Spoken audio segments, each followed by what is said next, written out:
ndi buce mu mateka yacu cyangwa se uko twisanze muri ibi bintu byo gufasha ubwoko bwacu. Twahereye kuri Papa Legend wabanje imbere yanjye.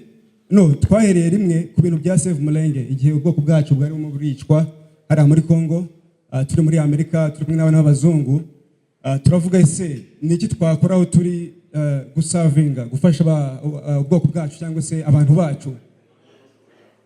Dufata abana b'abazungu tubahereza agapapuro kanditseho Save Mulenge, byanditse tabara Mulenge cyangwa se Yesu turenganure, Yesu dutabare. Barabikora. Nyuma ya Save Mulenge tuza gutekereza Miss Mulenge East Africa, mwarayibonye, ndetse mbashimira abashiki bacu baje kubana natwe muri ibi bikorwa byo gushigikira ababyeyi bacu. Turabakunda cyane. Mbanje kubashimira kugira ngo mwisange, ubundi ndaza gushimira ubuyobozi bwanyu bakuriye ndetse na timu yanjye ndetse n'abaduhaye urusengero. Rero Miss Mulenge turayitegura, igenda neza, mwese mwarayibonye, aho twabashije guhereza umukobwa wa mbere 100, uwa kabiri 70, uwa gatatu 50, ndetse n'abandi bakurikiye munsi babonye ibihembo byabo bitewe nyine nuko bitwaye. Nyuma ya Miss Mulenge igikorwa cyamenyekanishije ubwoko cyane, byageze hafi ku isi yose, Australia, Canada, Amerika, ndetse n'ahari iwacu muri Congo ndetse no mu Rwanda, reka tuvuge ku isi hose. Urumva ko rero ni ibintu byiza. Igikorwa cyari cyo kubahisha umwana w'umukobwa w'umunyamurenge ndetse kumwongerera agaciro, kubera ko agaciro abantu bize umuntu arakiha, nta muntu uzaguha agaciro utabanje kukiha. Rero twashaka kwereka isi yuko dushoboye, nta difference cyangwa se nta tandukaniro riri hagati yacu twembi. Wenda bize amategeko nabo barabizi yuko umuntu ni umuntu utitaye kuri classe, waba uri umukire upper class cyangwa lower class, nuko ibyiza bigomba kubageraho. Rero twatekereje ibyo byiza kugira ngo mubyisangemo, byari bije bushasha. Rero mwarakoze gushikira abana banyu. Sinzi ko wenda hari ababyeyi bohereje abakobwa babo muri Miss Mulenge, niba ntaba hari mu bafite, mu byukuri muzabashe kubatumira mu yuno mwaka tuzabane. Nyuma Miss Mulenge twateguye Papa Legend Mulenge Awards. Ibyo ni ibihembo byo gushimira industry yacu ya Mulenge, akazi barakora cyane, ariko ugasanga ntago hari appreciation. Ese tubyuka mu tujya maybe mu kazi, ikatuvugana n'abanyamakuru bakikorera za kamera, bagakora bakatugezaho ibiganiro byiza, ama comedy, ama filme, ama interviews, ijambo ry'Imana. Rero turavuga ngo, cyangwa se wenda abacuranzi turabizi ko dukunda umukunga mu bwoko bwacu, abacuranga igisirimba. Ni gute twabashimira?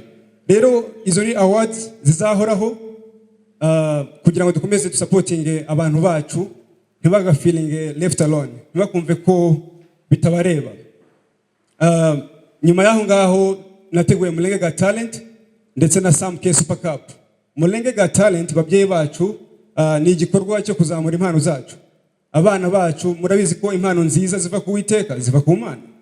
Rero ni gute twazizamura, ni gute twazigaragariza isi kugira ngo bazabashe kugera ku rwego ruri hejuru, kugira ngo zizabashe kubabeshaho, kubishurira ishuri ndetse n'imiryango yabo.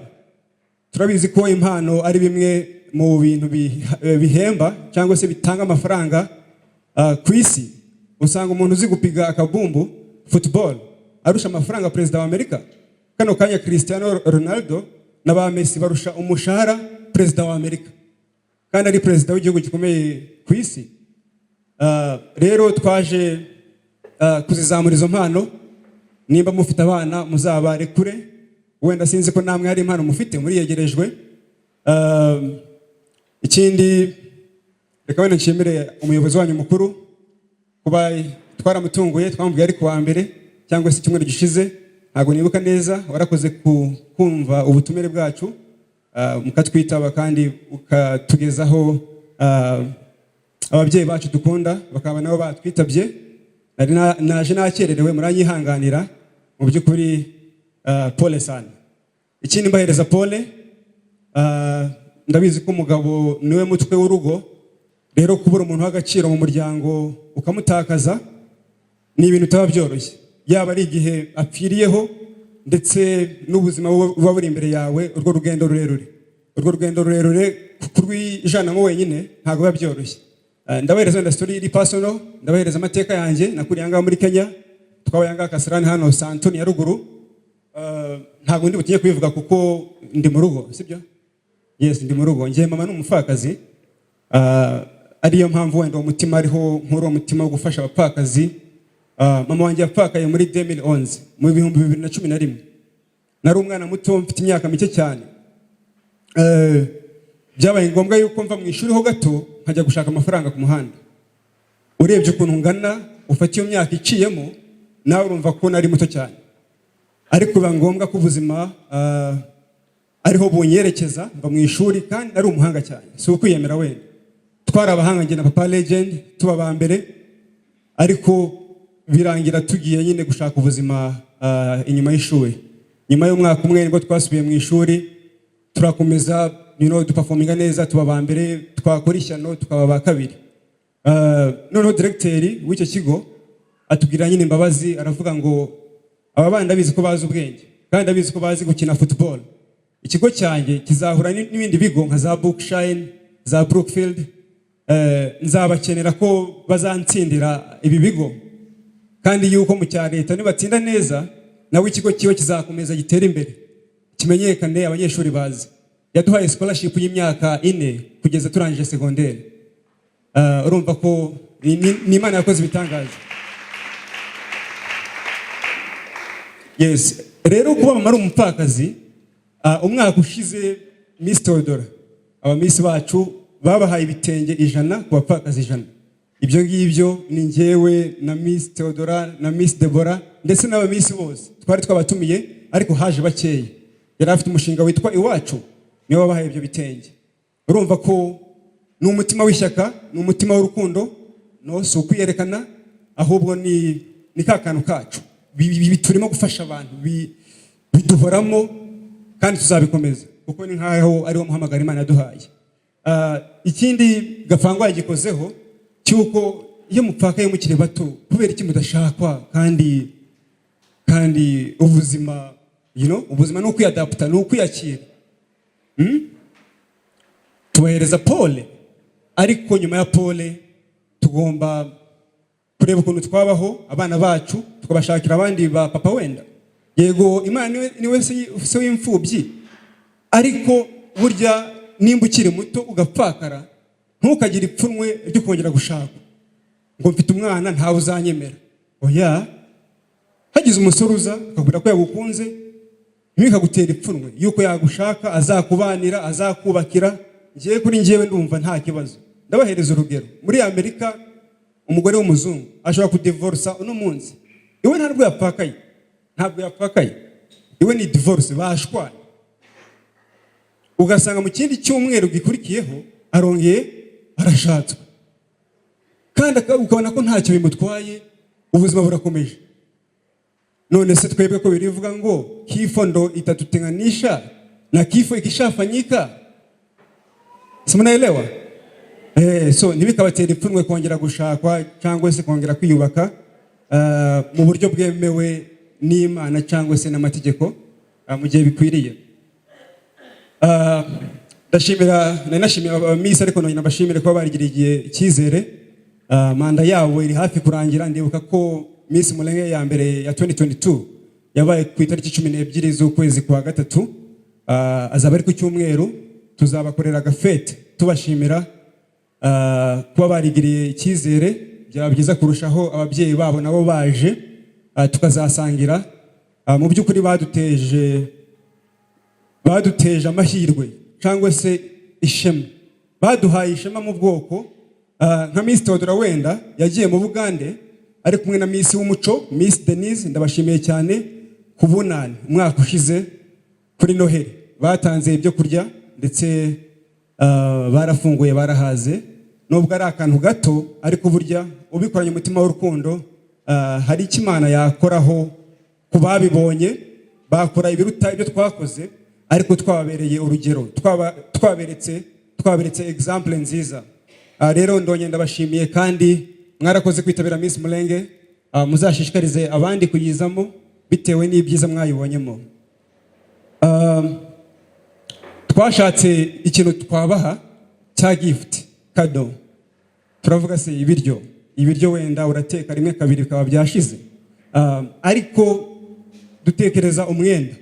Wenda wasanga ufite imyenda irenze 5, 10, 20, ariko ni kado yacu mubashe kuyakira kuko yatuvuye ku mutima.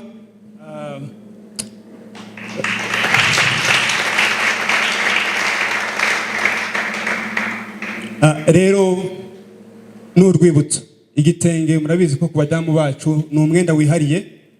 Ntabwo uzasanga abadamu bose batuye isi bambaye igitenge, ni bake kwijana.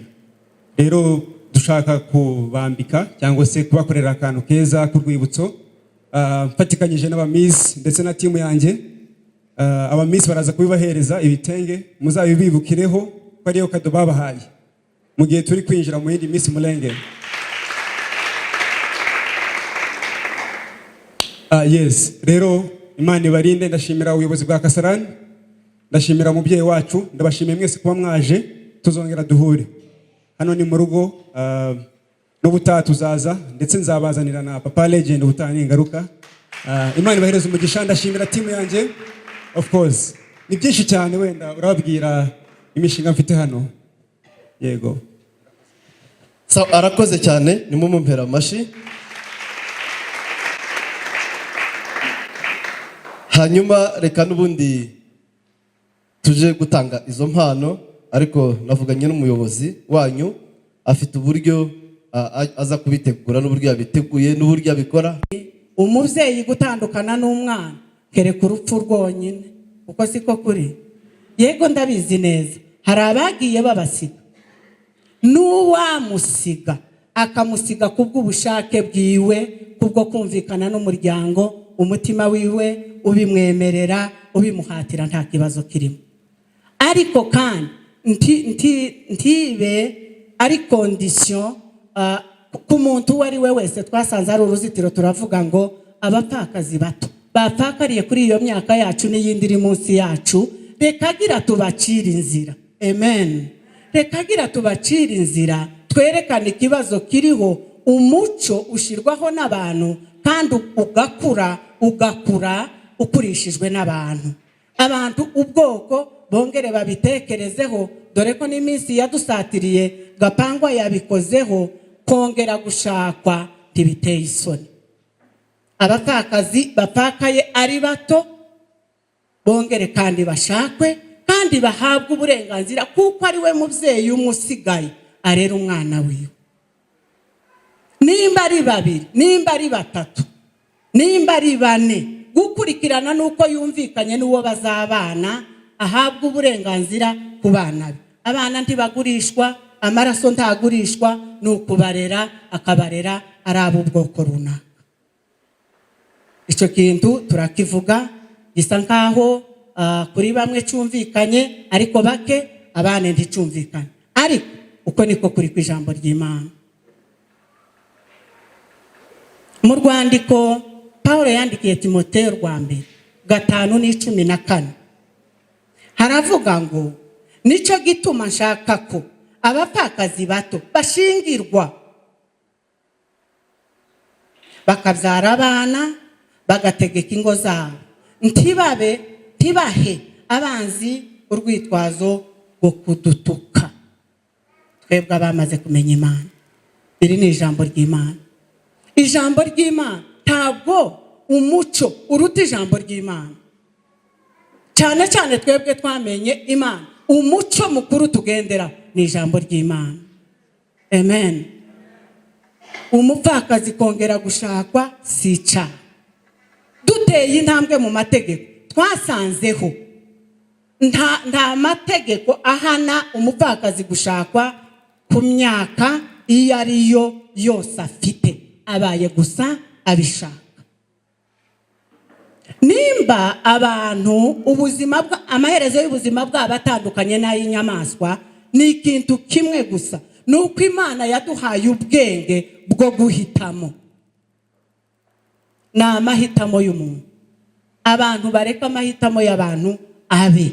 Umupfakazi ukeneye gushakwa ashakwe adashiriweho imbogamizi. Ku myaka iyo ari yo yose ni ibintu biriho, ni ibintu byumvikana, ni ibintu byemewe n'isi yose, kandi natwe turi abantu mu bandi bagize isi. Rero kuri icyo yasubiye no kugikoraho, niwe wambaye mikoro nshobora kukivugaho.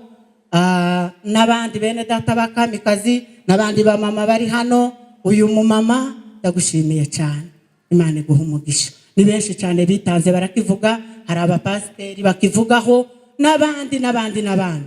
Uko ni ukuri kw'ijambo ry'Imana. Umupfakazi muto ni muve mu bintu bito, mutere intambwe, mukure, mushakwe kubabonye babashaka. Ubu ngubu dufite invitation y'umupfakazi ufite abana 3. Timwoheza Imana amashyi. Kuri ayo 503 hariho umwe ugiye kutuvamo. Twanezerewe. Hano Nairobi uwo nguwo agiye kuba uwa 5 cyangwa se uwa 6. Umupfakazi ufite abana, hari abafite 5, hari abafite 2, uwo nguwo afite 3 bahaye bashakwa. Kubera iki? Kubera imyumvire. Imana yo mu ijuru dufashe umubare w'abapfakazi tugerageze kubucuza, tugerageze kuwugwana, tugerageze guhindura etazivire zacu. Imana ibafashe cyane, murakoze. Hanyuma dushitse mu mwanya mwiza wo gukora igikorwa nyirizina. So umuyobozi w'akarere ka Gidurayi ndetse afatikanyije n'abandi bamama kugira ngo yacyakire ku mugaragaro, gufatanye na Sam ndetse na chairman, rwose mwitange neza abamama bacu ba Gidurayi, bamwe bajye nk'inyuma abandi bajye imbere. Tusabe umuyobozi w'akarere ka Gidurayi, tusabe chairman ndetse na Sam kugira ngo begere hafi umuyobozi. Arakoze cyane. Mashimeke cyane ku babyeyi ba Gidurayi ufatanye na Sam ndetse na chairman, mwakoze cyane. Ni ifoto nziza y'urwibutso. Nyuma yaho rero aba miss gufatanya na Sam murakomeza mugezeho buri wese igitenge kiwe. Iyo foto sinzi niba umunyamakuru wacu, mwakoze cyane. Buri wese rero bamugezeho igitenge kiwe. Wakoze chairman, wakisubira mu byicaro. Wakoze buri wese bamugezeho igitenge. Akarere ka Gidurayi mwarakoze cyane no kuri, ndetse turabashimira cyane. Reka rero mwicare, tibararangiza babahe ibitenge buri wese. Nyuma mufate ifoto nziza y'urwibutso, tunyaruke twihuta. Buri wese mugezeho igitenge tunyarutse mushyiramo agatege bari kudufasha hariya, maze dufate ifoto y'urwibutso, maze tukurikire rero n'akandi karere. Buri wese twihute, abamisi bacu mubagereho. Karere ka Kitengela na abamama 15.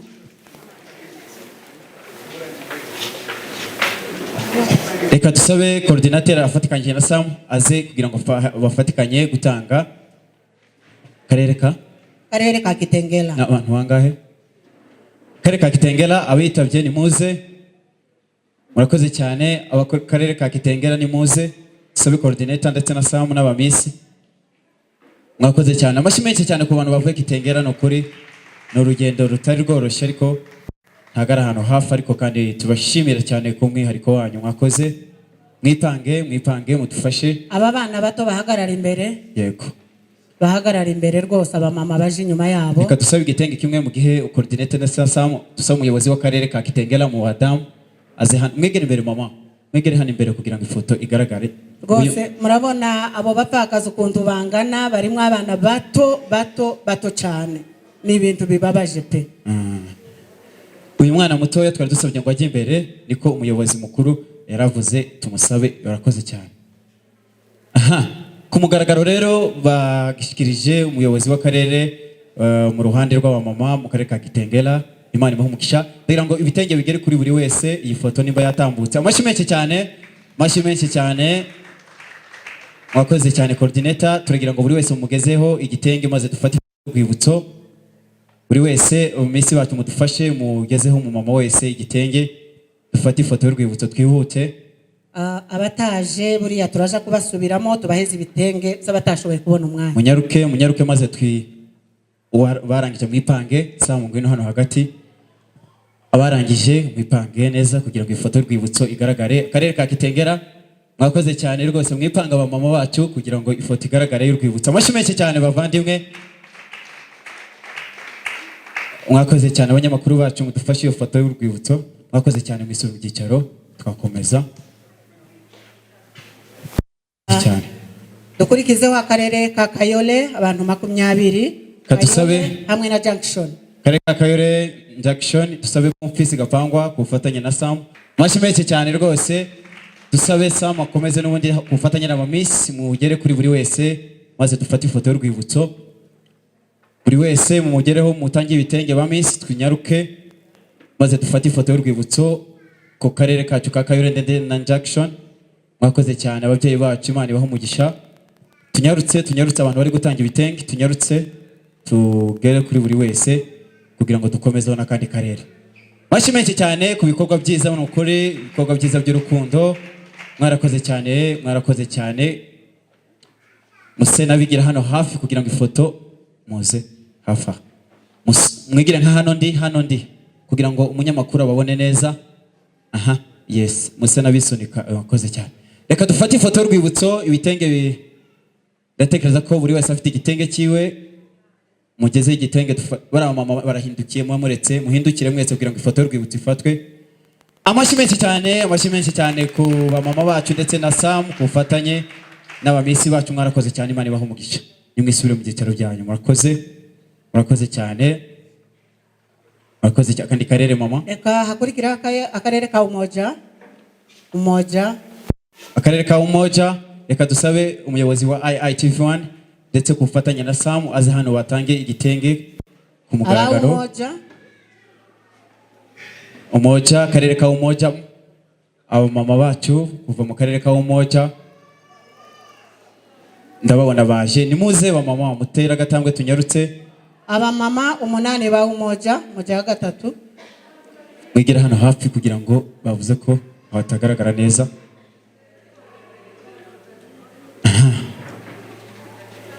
Aba mama bacu mutambuke. Muyobozi mwigira hano hafi ifoto kugira ngo igaragare neza. Sam Muse na bahagurya. Yego mama. Akarere ka Umoja rwose amashyi menshi cyane kubitabiriye. Iyi foto turagira ngo muyifate abanyamakuru bacu iyo foto murebe hari ababyeyi babufata ifoto nziza y'urwibutso maze babagezeho. Urakoze cyane Sam ku bufatanye n'aba Miss mukomeze mugezeho buri wese igitenge. Amashyi menshi cyane ku mama bacu bitabiriye. Amashyi menshi cyane, mwakoze cyane. Turagira ngo mufate ifoto y'urwibutso abamama bacu kuva mu karere ka Umoja. Turagira ngo ujye hano hagati kugira ngo dufate ifoto y'urwibutso. Ifoto y'urwibutso abanyamakuru twihute tuje ku kandi karere. Mwakoze cyane, Imana ibaho umugisha. Twakomeza kandi karere. Murakoze cyane, mushobora kwicara. Dukurikizeho akarere nibaza ko ariko kanyuma, akarere ka Abakarere ba Kasarani. Dusaba akarere ka Kasarani muze. Akarere ka Kasarani muze. Reka dusabe Suleiman kugira ngo afatikanye na Sam aze atangiye igitenge.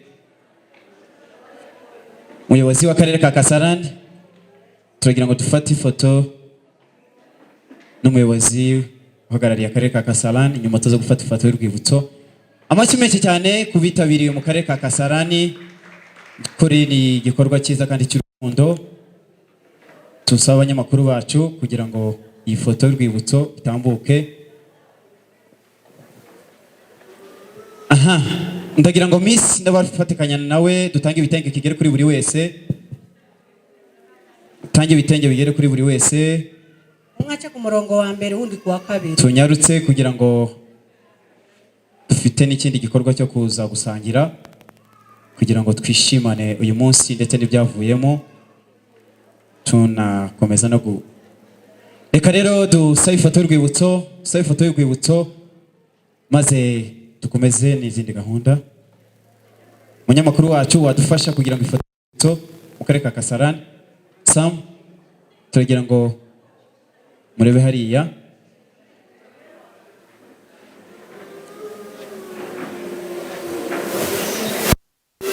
Ifoto twaje kandi karere mama sinzirimba. hasigaye akarere kamwe. Yego murakoze. Amashyi menshi cyane kubitabiriye mu karere ka Kasarani. Mwakoze cyane babyeyi, Imana ibaha umugisha, igikorwa cyiza cy'urukundo. Mwakoze cyane rwose, iki ni igikorwa ntagereranwa cyiza cy'urukundo. Imana ibaha umugisha. Imana ibaha umugisha rwose, ati umugisha w'ababyeyi, Imana ibaha umugisha. Abanyakarere rero ka Rongayi. Dusaba akarere ka Rongayi, dusabe Miss gufatanya na Sam. Akarere ka Rongayi, dusaba akarere ka Rongayi, abavuye mu karere ka Rongayi muze, Imana ibaho, tuzagenda tubyumva kandi bitugireho inyungu nziza. Murakoze cyane, turagira ngo babageze ibitenge buri wese, bageze ibitenge, dufate ifoto y'urwibutso. Mwarakoze cyane, Imana ibaho umugisha rwose, dushimire Sam ndetse n'umuvandimwe Sam, Papa Legend ndetse na ba Miss kufatanye. Buri wese umugeze igitenge mama, tunyarutse maze dufate ifoto y'urwibutso. Mashimetse cyane ku bantu bavuye Rongayi ndetse na Charity komeje kuduha umurongo. Mwakoze cyane babyeyi, ni mwisuru mu byicaro byanyu, dukomeze umurongo wa mama president. Amen. Ndagira ngo murishimye cyane. Bamwe ko baragira nk'ishavu ariko kandi turishimye. Imana ishimwe. Shimye Imana kuko tubonye umwanya n'uburyo bwo kubonana twebwe twese. Imana ihabwe icyubahiro. Ndabiyegereje mwese kandi bashimira kuko mwagize umwete wo kwitaba. Imana ibaha umugisha. Ubundi kandi bene data ko ndabura uko nobivuga, jewe bya mbere binini cyane ko ndumva binaniye bindenze, ariko mu bushobozi nshoboye ndabashimiye cyane cyane. Ndabashimiye kuri ibi bintu mukoze. Imana ya Israel itazikiranirwa ibaho umugisha. Byenda sinoshobora kuvuga amazina yanyu cyangwa nabo muri bo, ariko hamwe mwese Imana ya Israel ibaho umugisha. Ubundi nshimiye abamama bose, aba presidenti bashoboye kuduhamagara, bashoboye kugira uyu mutwaro. Imana yo mu ijuru ibaho umugisha. Uyu mutwaro uraremereye kandi ni munini, ariko kuba mwarawihanganiye, Imana yo mu ijuru ibaho umugisha, kandi muzasarura nimutagusari. Bwana asifiwe. Mu by'ukuri numvishije nezerewe cyane cyane, ntobona uko mvuga kuri iki gikorwa. Byenda nibwo bwa mbere tuhageze, ubundi tugenda duterana, ariko twagaza tubabena ahangaha nyine babahamagaye mungana gutyo, ariko mumeze neza. Imana ibaha umugisha. Shimiye n'aba basore bacu, Imana ibaha umugisha. Imana ibaha umugisha, ntagiye mvuga buri umwe n'umwe. Imana ya Israel idakiranirwa ibampera umugisha. Kubana n'aba basore bacu byanteye ubwuzu bwinshi, kuko byanteye kuba mu ijuru mu bintu byinshi. Kuba ababyeyi bose bicaye inama, mwari bimenyewe gupfakara wamara, ariko tababwishije uwundi inama ngo yicare arera abantu. Usibye Imana umutima w'imbabazi yaduhaye. Ndabashimiye ko umutima w'imbabazi mwagize. Imana ibaha umugisha. Navuga birebire batwara umwanya cyangwa se nkaba none wabacu umwanya, ariko reka mbaha umwanya n'abandi nabo bashobore gushima. Ariko ndabashimiye byimazeyo kuko mwagize umutima w'imbabazi mukarira abana. Twashoboye guca mu macamake y'abapfakazi, no bivuga byontwara umwanya, sibyo? Byontwara umwanya pe, ariko twashoboye kubabwira ngo umupfakazi wihaye Imana akigisha abana biwe gusenga, akabigisha ishuri, nta kindi kintu Imana izayishimira k'ibyo bintu. Imana ihabwa icubahiro, kandi ntabwo Imana yodutererana. Dore Imana iriko iragenda hirya no hino, abantu bose baduhanga amaso. Ntabwo ari mwebwe mwabitekereje, nta nubwo ari imitima yacu bitekereza cyangwa se bwo ubwabo. Ni Imana ya Israel yabashizemo uyu mutima kugira ngo badutekereze. Ni Imana ya Israel. kandi ubu irashije ku ijoro ntazabasha kwicara adasohoje uwo mugambi. Rero kuba tubabonye Imana ya Isiraheli ihabwa icyubahiro. Rero ntabwo twobivuga cyane, twarabivuze mwarabyumvishije, n'abandi batarabyumva muzakomeza mu byumve. Imana yo mu ijuru ihabwa icyubahiro. Amen. Rero ibi nta kindi tubikorera ni ukubagaragariza yuko muhari, abari muri Australia bafite amafaranga menshi cyangwa se ufite make ariko ufite umutima wo gufasha abandi, azabasha kubatekereza.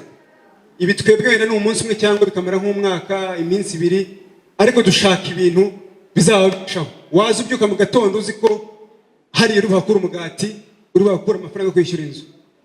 Mukomeze mu bisengere, ni icyifuzo kuzabona iryo terambere rije. Mu by'ukuri bizatwara igihe ariko birashoboka.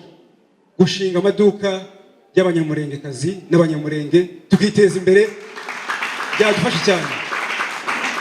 Ikindi wenda ndabararika, mfite ibintu bigiye kumera nk'ibyo ngibyo. Mfite projet yitwa business idea presentation, aho umuntu tutitaye ku myaka, umukecuru, umusaza, umwana muto, wenda hejuru y'imyaka 18, azajya aza akavuga projet yiwe cyangwa se umushinga icyo ashaka kuzimarira cyangwa se kuzamarira abandi. Twakumva ko ufite ibitekerezo bizima, tuzaguhereza ibihumbi 50 ku muntu wa mbere byo gutangira, umuntu wa kabiri ibihumbi 30, then umuntu wa gatatu tuzamuhereza ibihumbi 20. Mu by'ukuri si menshi ariko ni fondation nziza, ni ahantu yafatira yashingiraho azamura mu kwiteza imbere. Ibindi wenda ni iby'abasore, sinzi ko mufite impano. Dufite ibindi bikorwa byo kuzamura impano z'abana bacu. Ufite umwana uzi kuririmba, ufite umwana uzi gucuranga, uzi gupiga akabumbu, wenda ufite impano yihariye, azabashe kuza kwitabira iyo event. Tuzabasha kumumurikira isi. Noneho avantage, reka nsubire inyuma gatoya, avantage iri mu byanyu nuko uzajya uvuga umushinga, nuko uzaguka, uzatera imbere, kuko ntabwo nifuza ko warya amafaranga vuba agahita ashira utarakoresheje wenda intego y'amafaranga cyangwa se icyari intego cy'ayo mafaranga, siko? Rero ndabararika cyane, mu by'ukuri muzazi tuzabane kandi Imana ibagirire neza. Ndabashimiye kuba mwaje, Imana ibahe umugisha kandi haze kwifuza kwanyu. Murakoze. Amashyi menshi cyane, turagushimiye Sam.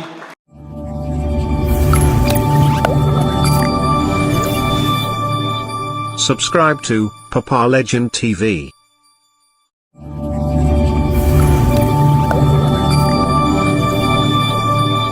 Subscribe to Papa Legend TV.